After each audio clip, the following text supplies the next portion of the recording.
Tom Reeg made a statement in 2021 when he closed the lounges in the hotel casinos. He said, no, it's not our job to feed these people. Let them go to McDonald's on the way home. How in God's name could you be making $22 million a year and feel that you don't even want to go out of your way to feed your own patrons? That's what I cannot put together in my head. All right, guys, we got the most viral person in Vegas right now, I think. Vegas Pauly C, thanks for coming on, man. I don't know if I'm the most viral, but you get a lot of views, dude. I get a lot of engagement. I think people enjoy. I try and make things interesting.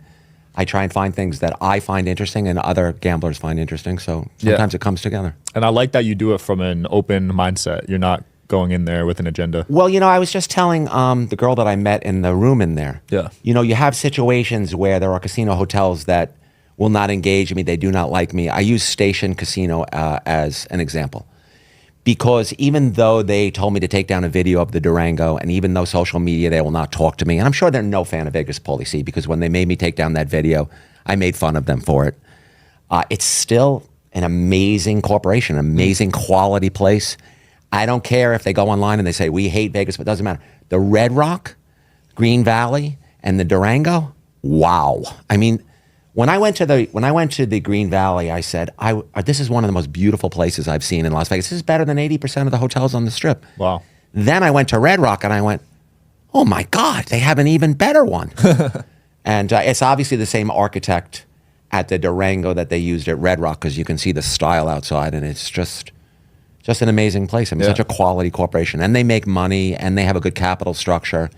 So it doesn't matter that they don't like me. What was the video that they wanted taken down? So this is what happened. I got an invite from a guy named Cameron, who's a great guy. He's a local guy in Vegas. He's a promoter. And he said, Vegas Pauly C, I'm at the Bel Air. Come down on Saturday night. Now, the casino hotel was opening up on Tuesday. He said, come down on Saturday night. You can do a video of the casino. And, you'll have a jump on everybody else. I said, okay. I ran down there with Jose, the taco guy, my partner. He drove me over there. And I went inside and I met Cameron in Bel Air. And I said, okay, Cameron, now I'm going to go do my video in the casino. The casino was not yet open. There were security guards everywhere, but there was no signs that saying do not film. Yeah. So I walked around the casino. I did 6 or 7 minutes. This is the new casino at the Durango. It's beautiful. This is nice. That's nice. The other thing's nice. I was wiped out because I had done a lot of content creation that day. Yeah. I went home. I went to sleep at 9 o'clock. It already had 100,000 views. I woke up at 3 o'clock in the morning to 300 and some odd thousand views. I'm like, okay, because usually I do about 4 hours of sleep.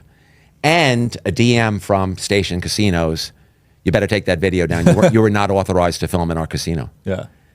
I went, okay. Now, the reason I go okay like that, almost gleefully, almost joyfully, is because now I have a story that I'm going to tell for the next 10 years, how stupid their social media is. What is the big deal if that casino video stayed up until Tuesday and jumped every other content creator? Right. It was a positive video. They watched it. They watched me say how beautiful their casino was, because it's a beautiful casino. Right. And by Tuesday, it would have been up there. And so that, when I see stupidity like that, I talk about it. Dang, that's a shame. So did they ban you, or they just said take it down? They didn't ban me, but they don't talk to me. Oh, wow. Because after that, and this is where I'm wrong, and this is the kind of stuff that the dinosaur hates. After that, I walked around saying, Vegas Pauly C doesn't need the Durango, which I don't. Mm-hmm. Do I need anybody? I'm not getting paid by $1 by anybody. The Durango needs Vegas Pauly C. So when I say that on my live to 400, 500, 600, I'm not stroking myself here, semi-rabid fans, because I'm on the live all the time. Of course, they all go over to the Durango pages and go, Vegas Pauly C doesn't need the Durango. The Durango needs Vegas Pauly C. They jump on that. So that's how you turn off people in Vegas. Yeah. So because a lot of the stuff that I do is for comedy, a lot of the stuff that I do is for fun, a lot of the stuff it's interesting to me. Someone said to me the other day, they said, oh, all your videos are negative. What casino properties are making money? I said, what are you talking about? Boyd is making great money. Red Rock is making great money. Wynn is making great money. The Plaza is making money.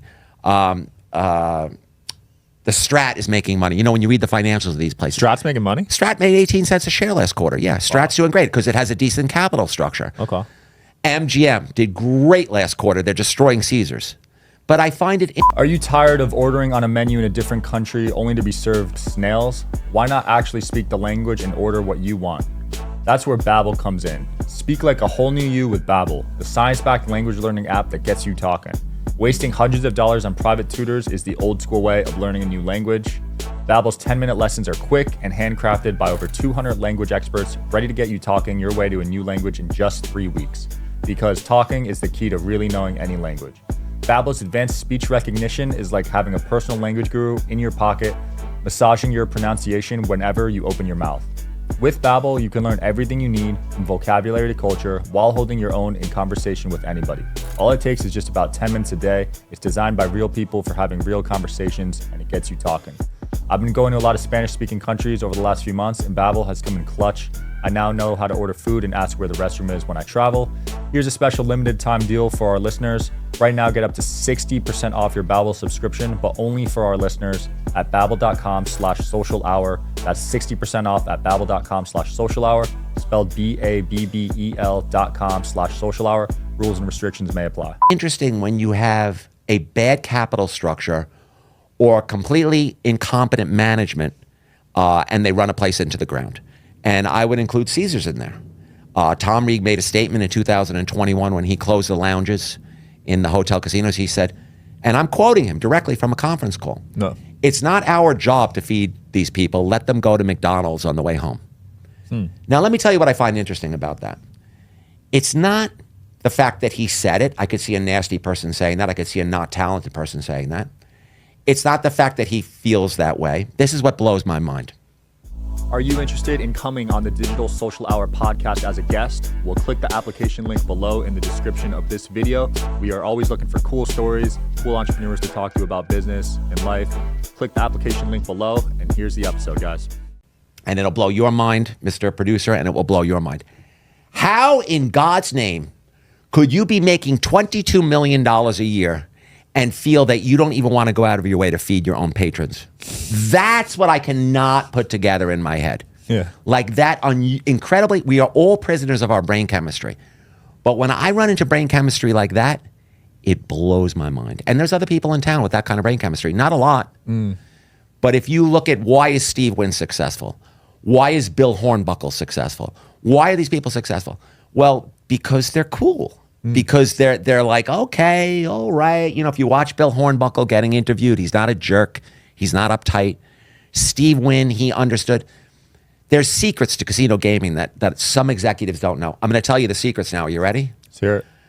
When you have compulsive gamblers, now I'm a compulsive gambler. When you have gamblers, we are WVs. We are willing victims on the narcissism scale. The narcissist is the house, and we are the willing victims.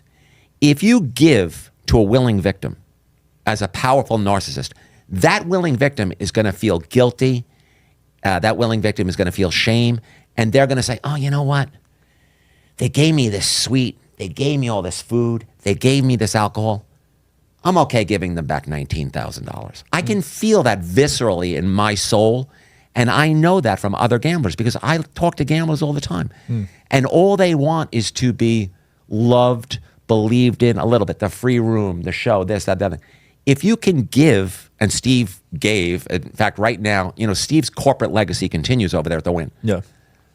I figured out this number by backing out their financials. A fascinating thing about giving and the Wynn is every single number that takes place at the Wynn is on Wynn corporate. So you can see how much money their slot machines won, how much money their table games won. So you can actually figure out exactly how much money they give away in comps every day. Wow. And I say to people, how much money you think the Wynn gives away in comps every day? $1.45 million. What? So you say to yourself, well, Vegas Pauly C. And the Dinosaur accused me of only having 1% knowledge of the casino industry. But okay, I'm going to use my 1% right now. They don't pay casino taxes on the comps. So they take their gross casino number, they minus all the free drinks, all the free food, all the hard cash, all the airline tickets out of that, and then they pay taxes on the leftover. Oh. So I take the gross of the Win, I see what their taxable payment was, and that difference, that exclusion, is their comps. So since they're excluding $42 million a month, which is $1.4 million a day, roughly, since they're excluding $42 million a month in tax payments, right? The percentage of tax payments, which is 7% of that roughly on the $42 million, I know what they're giving away in comps. Brilliant. That is smart. Wow. Yeah, but the beautiful thing about the Win is, and I believe this should be the law in Nevada, the beautiful thing about the Win is all the numbers are right there. Now, if you go to any state in the union, there might be one exception, but 95% of the states in the United States have every month, they have every casino, every online operator, and their exact gross and net. Wow, I didn't know that. In fact, New York State has it weekly. So when MGM had problems with its cybersecurity, I saw how much they dropped weekly in New York. How much did it drop?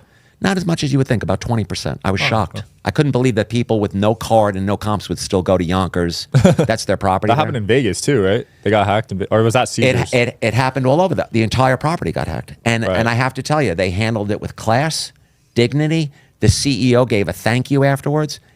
And to me, they barely suffered financially. When you look at the quarterly for MGM was a record quarter, even with that hack. That really says something about MGM. Damn. They know what they're doing. Yeah, they do. They would have a monopoly if they could. They're kicking Caesars took us. Yeah. They really are. Caesars doesn't hit the same. It doesn't. And the amazing thing about the MGM is the rooms are just so much nicer because Steve Wynn's legacy. Even Park MGM, that's a Steve Wynn property. Nobody really I didn't know that. That's right. Nobody knows that. Wow. He donated the land to Mandalay Bay Enterprises at the time. Mandalay built the building, but Steve was right there saying, I want the ceilings this way. I want the rooms that way. I want this. I want that. So it was a collaboration. I've heard nothing but great things about him. It's very unfortunate what happened. But, he kind of made his own destiny, right, with that. Yeah. They said they have this thing, believe all women. When you have that many women coming forward, what are you going to do? Yeah. In your opinion, what is the best hotel in Vegas to stay at? If you have the money and it's funny. I ran into a guy in New York, and no names, but he's a literal billionaire or the son of a literal billionaire. I know this for a fact because I Googled the family. Everybody says, do you know who you just met with? And I'm like, no, I don't know who I met. But I Googled the family when I left. He comes and plays to $1 million credit line, and he still could not get into the villa for Super Bowl. Wow. Because that is the level of demand for the Wynn Encore. So the reason I tell you that story is if you have the money, it's certainly the Wynn Encore. Now I'm dating myself a little bit. In 2017, I could go to the Wynn with 50 grand. I could get a room in the Tower Suites. I could get comped. They were happy to see me. The only time in my life I've ever been in a Rolls Royce, they picked me up in a Rolls Royce at the airport. And it was the only time I've seen that. If I show up at the Wynn now with 50 grand, now this is already 7 years later, we've gone through inflation. If I show up now with 50 grand at the Wynn, it would probably not be possible to get a comp room on a Saturday night. Wow. That is crazy. Yeah, that's how high. Well, their daily revenue from rooms, their RevPAR is $2.6 billion. Just off rooms. Just off rooms. So you have $2.6 billion divided by 3,700. Their average room rate is $750 a night. Damn. So they must be the most profitable hotel. They're killing it. Yeah. Well, they're making $1 billion a year over there. Holy net. Crap. That's Net. insane. Yeah. I didn't know that. What's the least profitable hotel right now? Well, I do not have access to their numbers, but I've been in there and I've run the numbers in my head and I see what's going on. And I would say, now this is my opinion, so I don't want any lawsuits from anybody. I am talking out of my tuchus. Okay. But I would have to say it's the Fontainebleau. Now, when I talk out of my tuchus, I want you to know that I'm speaking to 5, tenured casino execs at the same time. And so I run it by them and I say, what's going on over at the Fontainebleau? Well, my friend works there and the this and the that. And you know what I mean? So, yeah. For instance, they told me that the occupancy rate there is 40%. Okay. Do I know that for a fact? No, but this is a reputable casino exec who told me this. Right. Someone told me another number that I'm pulling out of thin air, please, no lawsuits, is that their casino is only winning about $600,000 a day. This is what somebody told me who knows somebody who works there. Is it true? I have no idea.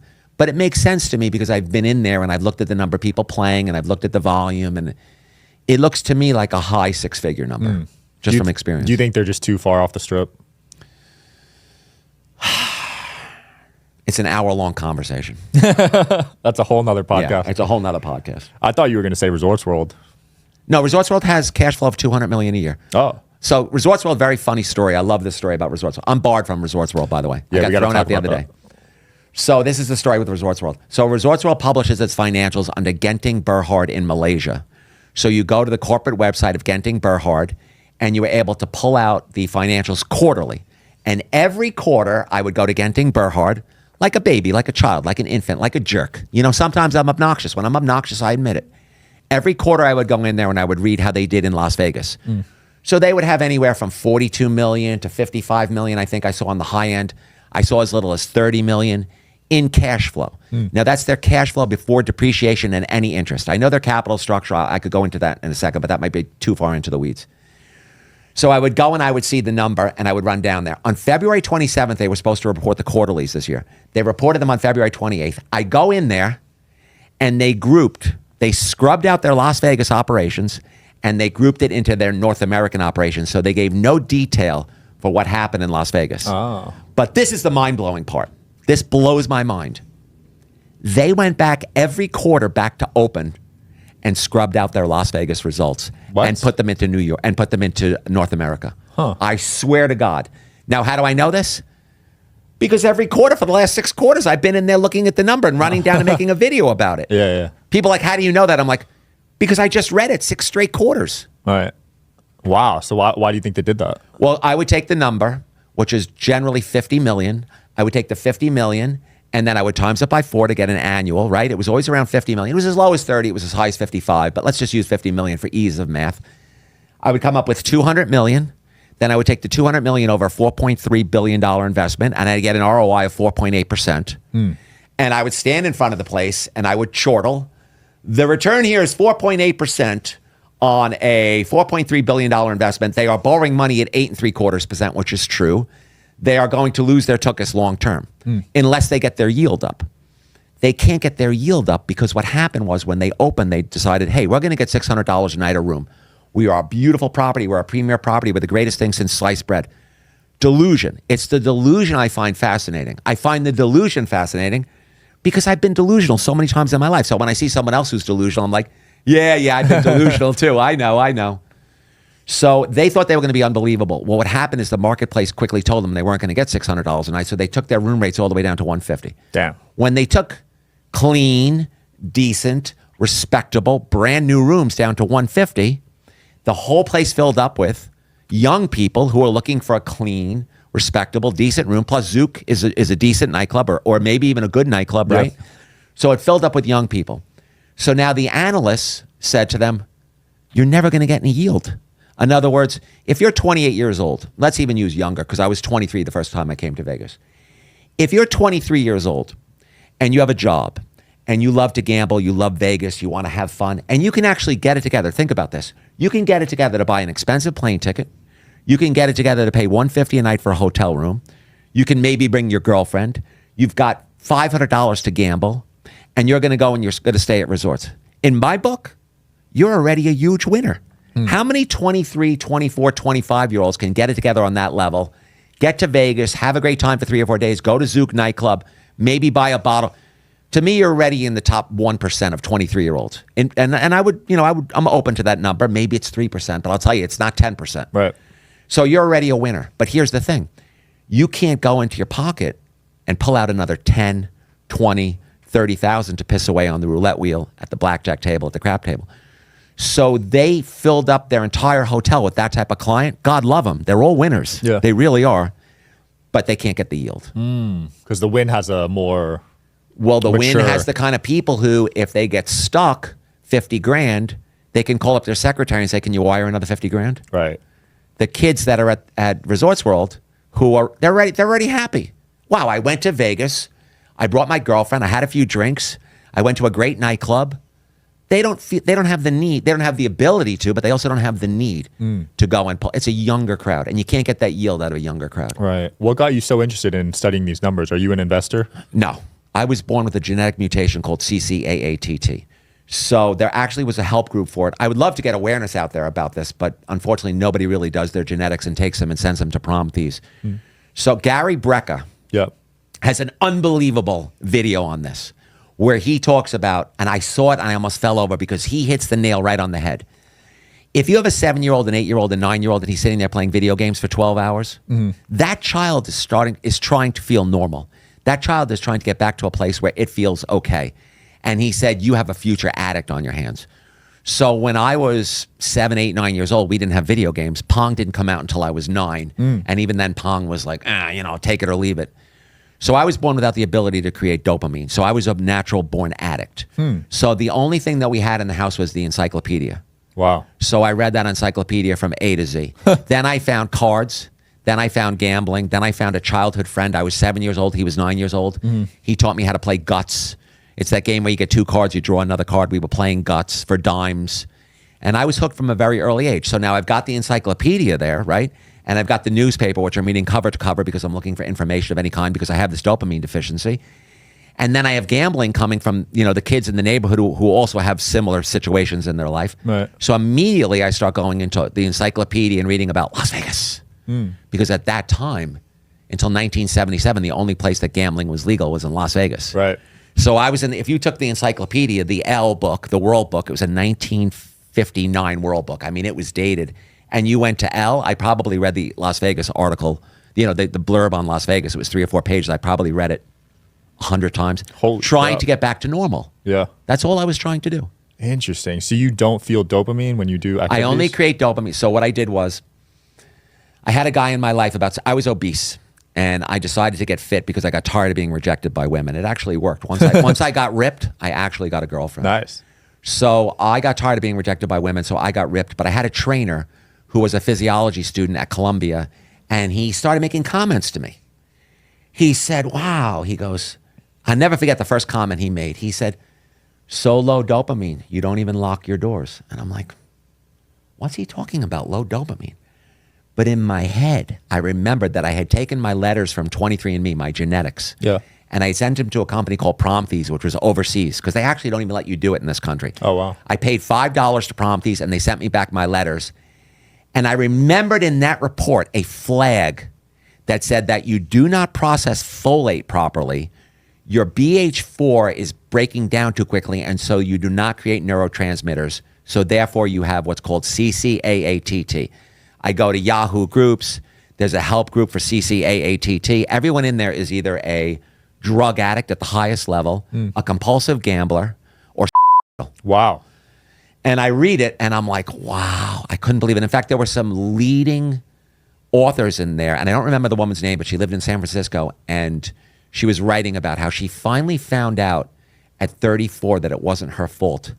And she took such solace in that.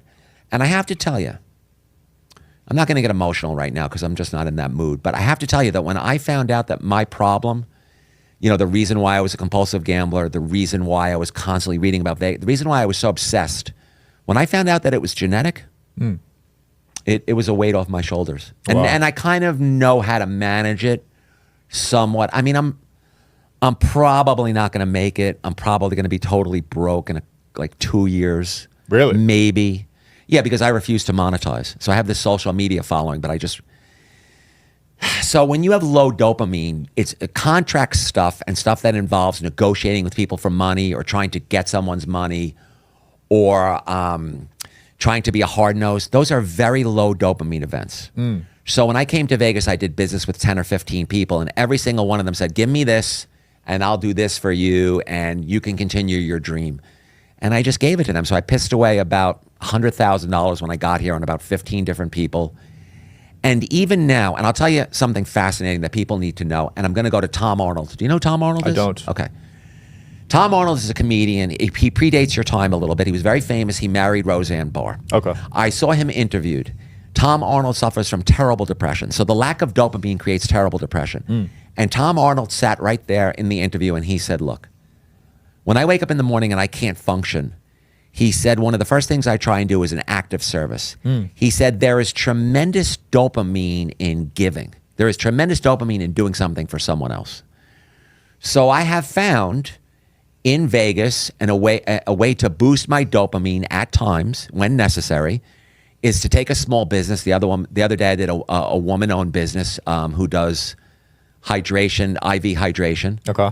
And to do a video and to give to her because I'm over there and she's kvelling. She's like, oh my God, I'm getting the narcissistic adoration, so I'm getting a payoff.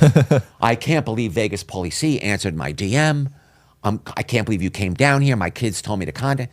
And I did a video for her. Now, I got a lot out of that because I got narcissistic adoration. Yeah. I got the dopamine from doing an act of service. If I was to say to her, okay, give me $500 now. I got you 100,000 views on it. My entire drug end of the payoff has now been completely eviscerated. Now I've gotten nothing out of it. Right. You see? So I'm benefiting from giving. Interesting. Wow. And that is my motivation. The other thing that's incredible, and you'll find this with a lot of comedians, you'll notice that a lot of comedians die young. I didn't know that. Why are they comedians? It's an extremely difficult business to be. Well, I mean, Chris Farley, the other heavy guy from Tommy Boy, the other guy, the Screamer. Do you remember the Screamer, Sam Kinison? I think I'm too young for these. Okay, well, these comedians all died young. They have a mutation. One of the greatest things that you can do for people is to make them laugh. Okay. So when I was first, and you can go and pull, and you can go and find this video if you want. I don't even care. When I first did content creation, and I would be on the live, my entire motivation was to make people laugh. So I was doing stuff like shoving food. There's videos out there of me putting food up my nose.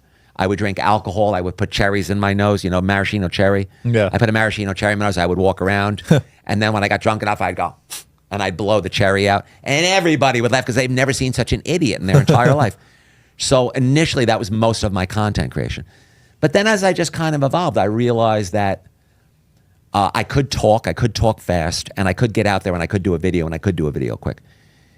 Inside my head, because of my life experience, inside my head is an awkward, unattractive guy who can't get a date, who sounds like a nerd, who has a nasally voice, who is certainly never going to be in the public eye. And I'm 57 years old, and I have no idea that I have a voice that, can go deep, can say, Vegas, Pauly C, and people are going to...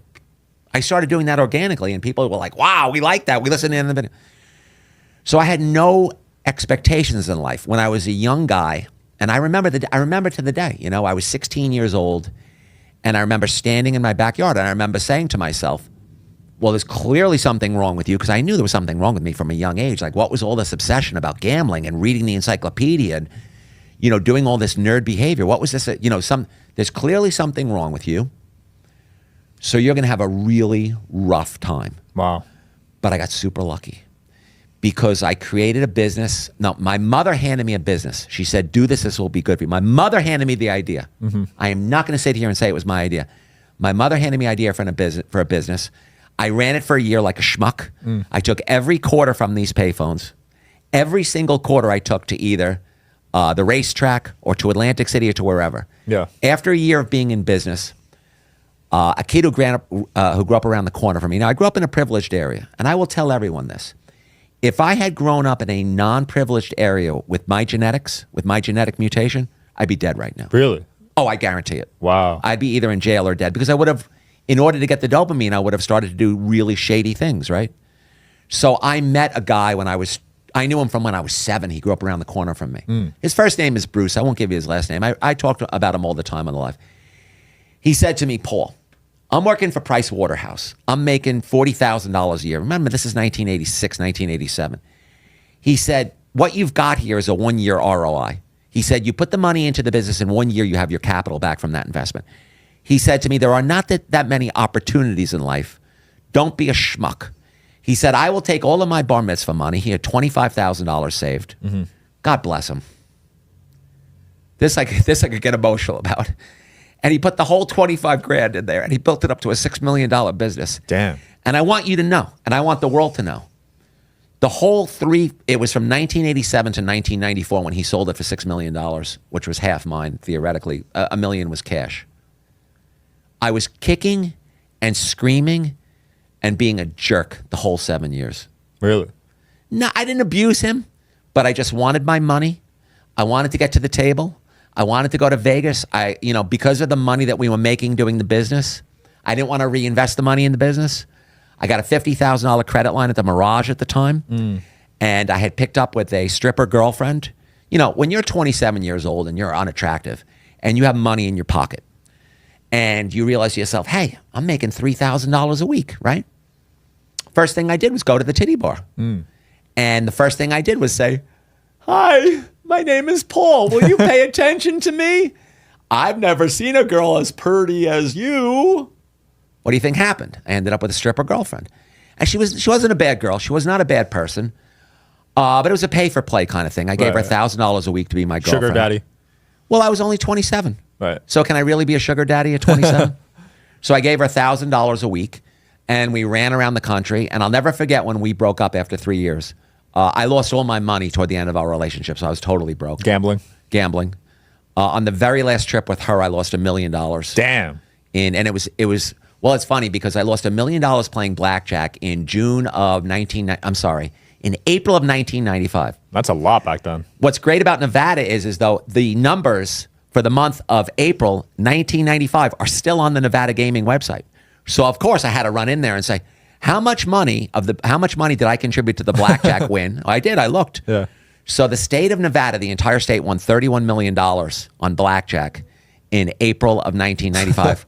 131 of that was mine. Wow. So 3% of the total loss that month came out of my pocket. Holy crap. So I was broke and I owed all kinds of money, all kinds of markers. We broke up, but I'll never forget it. And this made me feel okay about our 3 years together. She said, it didn't work out, but wow. Who had a better time than us? That's what she said. That's cool. And, good luck to her. You still talk to her?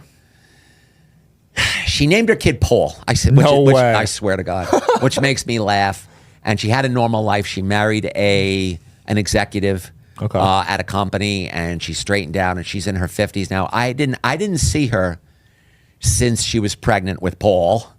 I saw her when she was pregnant with Paul, and she had that natural. Remember Sharon Stone in Casino?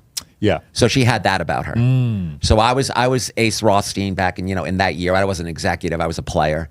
And I was running around with my Sharon Stone. And people would acquiesce to anything she wanted. So even when she was pregnant, she had that glow about her. The last time I saw her. And I'll never forget it. We went into a pizza place, and the guys in the pizza, and she was pregnant, and the guys in the pizza place were just falling over her. Because even though she was pregnant, she was 5'7". She still looked beautiful. I mean, people used to see us together, and they knew, that she was a beautiful woman, and she was tall, and they saw me, and they knew, they knew I was paying to be in that relationship, but I had a good time. It's cool to see you embrace who you are now, though. I've embraced who I am my entire life. Oh, you have? Yes. Okay. I have no ability to not embrace who I am. What I don't know when I was 27, 28, 29, I don't have the knowledge. Like nobody told me certain things.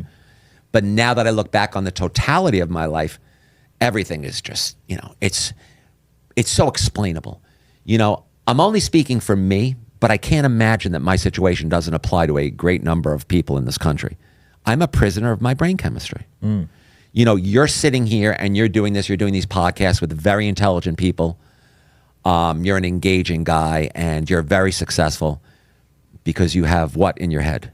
A brain. Right. You have a brain that is interested in talking to people. I don't know what level you're on because I haven't watched you extensively, but imagine that your career trajectory is similar to Rogan, right? That's where you're going. I mean, eventually. That's the goal, yeah. Yeah, that's the goal. So you're going to do exactly what he's doing because you're sitting here and you're listening to me, and you're a great listener, and that's where you're going. You're going to go in the same direction as him. That's because that's your brain chemistry. He was what, a comedian? Yeah. And then he realized that he got dopamine out of learning. He got dopamine out of talking to people. He got dopamine out of information. And so there he is. And he makes what? 100 million. I don't even know. What does he make? $100 million? 100 million a year, I think. Right. Something crazy. Wow. So he's getting that payoff. Yeah, he is. But you said you're running out of money in 2 years. Is that a joke or legit? No, I'm running out of money. And okay. So I did TikTok. I got my TikTok up to 5,000 to 7,000 a month. Okay, this is what happened. So on June 23rd of last year, TikTok started monetizing me. Yeah. And the Sphere opened up on July 4th. On July 4th, I had the phone pointed towards Caesars. Caesars had the fireworks going out. Anybody who was on the Las Vegas Strip knows exactly what happened that night. 9 o'clock on July 4th, the fireworks are going off over Caesars Palace. I was on the man behind the man's balcony. He's a guy who owns a condo. He's a friend of mine. And I was looking at Caesars Palace with my phone. Yeah. And the Sphere turned on. And we all looked at it and said, who the hell gives a damn about fireworks? This is the most amazing thing we've ever seen in our entire lives. And I got 7 million views on that video. I had it's on my page. It's the first 10 minutes of the Sphere. I had it pinned. I don't have it pinned anymore because I've had other interesting videos come up since then. So I made $2,700 from that video. Nice. So through the summer, I was making the most I made was $8,000, but I was making between $5,000 and $8,000 every month. So the winter came. I don't want to spend the winter in New York. So I said to myself, let me get a rental and let me really put my energy into content creation, because I know that if I get my tuchus out on the Strip, and I know I can make $15,000 to $20,000 a month based on the information that I had. So I got a rental in Silverado. I moved out here on November 1st. I did my content creation. No Right when I moved out here, TikTok started slashing its CPM. So they were giving me about $1 per 1,000 views over 6 seconds. And then all of a sudden it dropped to 60 cents. And then it dropped to 40 cents. And so even though my following was going like this, and even though my views was going like this, my payment rate went down to 1/3. So I tripled my viewership, but I still stayed at $6,000 or $7,000 a month. On March 18th, they dropped it down to where they only pay you on your first 30 videos. So now my monthly payment has gone from $6,000 or $7,000 down to, I'll be very lucky to make $1,500 this month. Damn. So because my content creation will not pay, and because I refuse to take money from people, not because, this is important. It's not because I'm a great guy. It's not because I'm ethical. It's not because I'm moral. It's not because I'm superior to anybody. It's simply because the drug payoff of the narcissistic adoration and the payoff that I get by retaining my dopamine by not spending it on contract negotiations, on taking money from people, is so high and so much more than any money that I could get paid. So therefore, my default reaction is to give it all away. Wow. That's the math on it. That is elaborate. It's not moral and it's not ethical. Huh. It's just who I am. So if Circa offered you $100,000, you wouldn't take it? To help promote their casino? For how long? For a year. No. It's not enough? It's not worth my freedom. It's not worth what I'm doing. It's not worth the drugs that I'm getting from the narcissistic adoration of the content creation and the mitzvahs. And now if they offered me $100,000 a month, I'll tell you exactly what I would do. I would tell everybody, Circa's giving me $100,000 a month. They put me in their penthouse right here. I'll tell you the numbers right now. I would immediately say to them, I need $25,000 of that in comps. They give me $25,000 in comps. I would take the $25,000 in comps and give it away as prizes and give it away. In fact, I was looking for a solution to the food problem. So it was more before the dinosaur threw me under the bus. But before the dinosaur threw me under the bus, I was getting 2 invites to a restaurant or to something related to food every single day, including places in Resorts World. So I would get invited and I would say to myself, well, I really don't want to do food because I've gained 8 pounds since I'm out. It was 13. I've got it down to 8 and I want to be ripped. You know, that's one thing that I enjoy in life. It turns out there's a tremendous amount of dopamine in being very fit and being ripped. So I want to be ripped. So I can't do the food thing. So the solution I came up with is give the food away to listeners or followers. Smart. So I got invited to the restaurant right across the street from Carbone's at MGM. It's a French place. I forgot the name of it. And I was on the live and I gave it away to 2 listeners. So, and I've told this to 5 places. I'm not going to exaggerate and tell you I've told it to 50 places. I've told it to 5 places. 2 of them are the Greek place at the Venetian. I've got the name of it. Oh, Milo's? Milo's, that's right. You hit it right on the nose. And the place that does the... What is that luxury food that you eat? Jose Andres, Bazaar Meats? No, not Bazaar Meats. It comes from a fish. You got the fish open, you get the eggs out. See, once in a while, when you get old, you lose words. Haven't seen it. No, you know, caviar. Oh, the caviar place at Resorts World. Oh. I told the caviar place at Resorts World, and I told Milos, I said, listen, you guys want me to come down there? Give away a $300 gift certificate to my followers, and I will give away the gift certificate to my followers, and we'll make a big shtick about it. A big stink. We'll say, oh, we gave it. Both of them never answer me back. But I'll tell you a funny thing about Milos. So Milos reached out to me and they said, will you please come down? How much do you charge? And I said, I don't charge, but if you give the $300 gift certificate, I'll come down there. They never answer me back. Wow. Guess who I saw there 1 month later? That girl? The dinosaur. So we can't mention her name, but give the backstory. A lot of my listeners aren't in Vegas, but what exactly happened with this? So the dinosaur worked for me for 8 months. And the entire 8 months that she worked for me, I acquiesced to her every want, her every need. She was extremely argumentative. She's intelligent, but her emotional IQ is extremely low. And I am a person with a low emotional IQ, so I know another person with a low emotional IQ when I see them. So every single thing that she demanded I gave to her. She told me when I originally was working for her that she would do the content creation for $2,000 a month. And her friend ran off with my $2,000. So she was going to do my Instagram and her friend was going to do my TikTok. Okay. Her friend, no names, but I give the kid a lot of credit. He stole my $2,000. He ran off. He wouldn't even give us the login back to TikTok. The reason I give him credit is I contacted him 2 months ago. He got a big job in Vegas. And I said, hey, so-and-so, I noticed you have a big job in Vegas. He had my $2,000 back in my PayPal account in 1 minute. True story. It's probably the only time you've gotten ripped off in Vegas. That You didn't want to lose that job. Right. He gave it back to me in 1 minute. So I said to her, well, your friend ran off with the $2,000. She said, I want 4. And I looked at her and I said, okay, I'll give you the 4. She had I felt like she had a lot of power. She had 199,000 followers. Right. And to me, 199,000 followers in the gaming space at that time was like, oh my God, you're so powerful. And I kissed her. Yeah. I kissed her, took us. There's no doubt about it. So I gave her the $4,000 a month. She did a good job for me, but she did not do the things she said she was going to do. Okay. She told me that she was going to walk on the live. She never really did. We did a slot stream. She was supposed to give me any money that she made from the slot stream, right? Yeah. Well, she did a slot stream, and she mostly lost, but she did one, and she won $1,100 right into the pocket. And because I'm low dopamine and because I enjoy being able to find out who people are, I never said anything to her, but she never gave me the $1,100. To me, that's stealing. Although a lot of people would say, how come you didn't say anything? Well, because I want to see who she is. So she did the job for me through March, and then she got the finger-licking food turds. She got them, and once she got them, I really just... My hope and my dream, my comp wallet, which I still believe in fact, there's actually a couple of executives that said that they sort of believe in it, whatever. My hope and my dream was very difficult for me to let go of. So she contacted me in April. Last year? No, this is 2022. Oh, and she said to me, the Mohegan Sun in Connecticut contacted me. She said, I'm in Vegas. I'm busy. I have no intention of going up there. Now, she works for me. And she said, you go up there and you get a deal for Comp Wallet. And I will go up there and I will do it for you for free.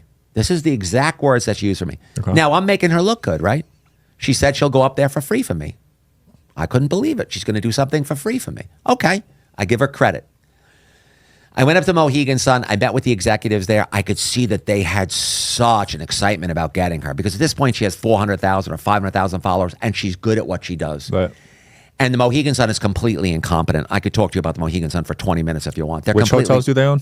They own the Virgin in Las Vegas. Okay. Quick side note, okay? I'm going to tell you a secret of casino gaming and gambling. When you have an organization that comes from either a monopoly or a near monopoly, and I'm going to talk about 3 companies right now, but I probably could I'll talk about 4. Mohegan Sun, Foxwoods, Bally's, and Genting Burhard. They all either come from monopolies or near monopolies. When they have to go out into the real world, i.e. Vegas, they can't adjust. They're so used to being either a monopoly or a duopoly that it's very hard for them to they're not naturally creative organizations. Because in their home state, I mean, I don't know if you know Genting Burhard, but they have had the only casino in Malaysia in the Highlands for like 30 years. Wow. Mohegan Sun had a duopoly. It was only Mohegan Sun and Foxwoods. There were only 2 casinos in Connecticut. Foxwoods has failed. Foxwoods pulled away its monthly stipend from its tribal members.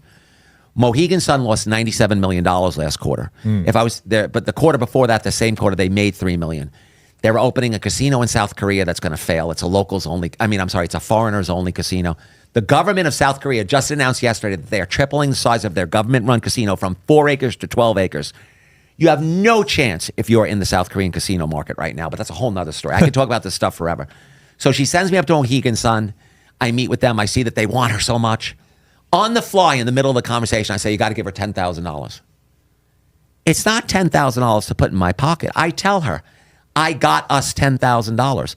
I have every intention of splitting the money with her because I feel that that's fair. Yeah. Because she works for me. So I got an employee who they want her. They don't want me. She'll tell everybody in the world that they didn't want me. She's 100% correct. They don't know Vegas Pauly C. They don't want Vegas Pauly C. To me, to them, I'm an awkward nerd weirdo. They don't. You weren't they big at the time either. Wasn't big at the time. I had 25,000 followers. I get the $10,000. I go home. I give the information to Ronnie, who works for me. I say, Ronnie, put together some kind of deal for the Mohegan Sun. I don't care what it is. Again, going back to the dopamine, I don't care what the deal is. Yeah. She sends the contract up there to get the $10,000 check. At the same time, the Mohegan Sun does a contract for $10,000, sends it to her. This is my critical error. Because I was embarrassed, because I was ashamed, because I'm a fool, I did not mention to them the Comp Wallet app. I said, you need to give a contest to her and put the contest. I will give away the contest, but I do not tell them I'm going to put it on my app. Am I wrong? Yes, I am wrong. But I said to myself, what's the big deal? What do they think I'm going to do with the contest? So I in my mind, I'm like, so I put the contest on an app. Who gives a damn, right? Yeah. When they had a conversation on June 13th and the app came up, instead of her saying, yes, I work for Casino Comp, which she did. I was paying her $4,000 a month. Yes, it's a contest app. She immediately went into amygdala meltdown and she said to them, I don't even believe in contests. I don't know what this app thing is. And I think he's trying to steal my $10,000. So she completely and totally panicked and threw me under the bus. It would be like having someone working in your pizza place, right? And someone comes in and challenges them and they say, I don't believe in pizza. I don't even know what cheese is. Mind-blowing. So now I came out to Vegas after about 18 months and I can't let it go. Sorry to the world. I can't let it go. So she would do these reviews and I was kind of on the periphery calling her out on her nonsense. Sure enough, and initially she was okay. She actually published 6 months ago, and this was published, and I'm sure somebody in here remembers reading it. Oh, we had a business disagreement a year and a half ago. He's okay. It's no big deal. I'm sure she deleted this post. It's gone. She deletes everything. Don't worry about him.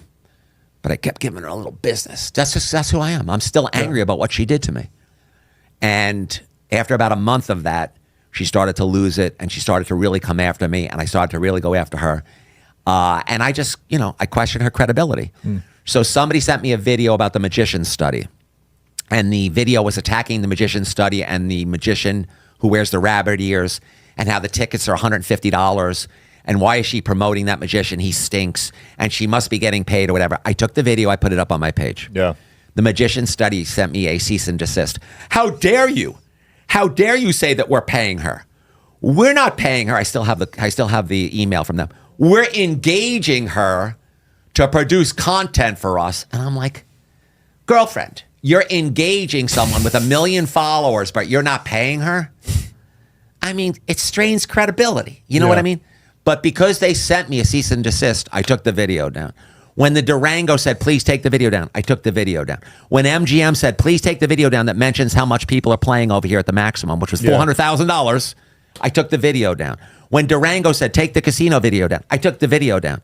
Now, there's some video that is pissing off Resorts World, or the dinosaur is behind it, and I got thrown out of Resorts World. Instead of being ham-fisted, which is what they are, is ham-fisted, is that the term when you're just awkward? I think I've heard of it. Right. Instead of being awkward, instead of just throwing Vegas Pauly C out of your casino, and now I got 600, 700,000 people to constantly tell, this is Resorts World. They don't allow me in there. Instead of doing that, tell me what video is upsetting you so much. Right. I'll take it down. I've already taken down 4 or 5 videos that are upsetting these corporations. Yeah. But I'm going to be very honest with you, and I said this in a post that I did. Now I'm a little nervous.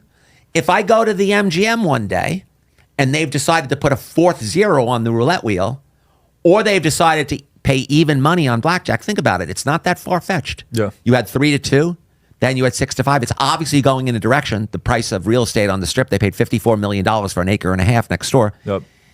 If they decide 3 years from now, because Vegas keeps going crazy, which it might because we're all getting older, and when you get older, your dopamine disappears. This is why old people play slots. See, I'm telling you something that you don't know. That makes sense. Your dopamine goes down when you get older, so someone like me is really in big trouble.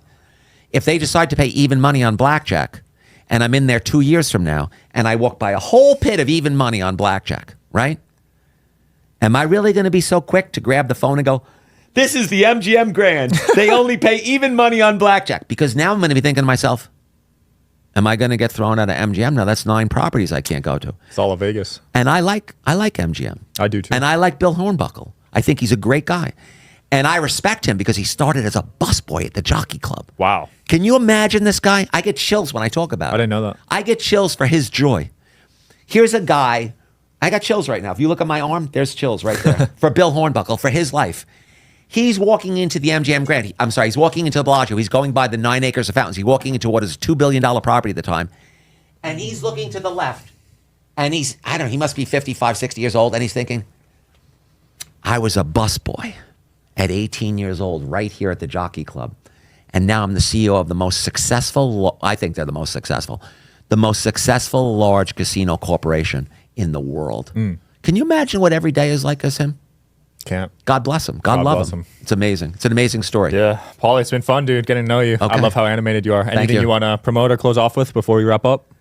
I have subscription on. I make $3.50 a month. I have 104 subscribers on Instagram. It's the only place I'm monetizing right now.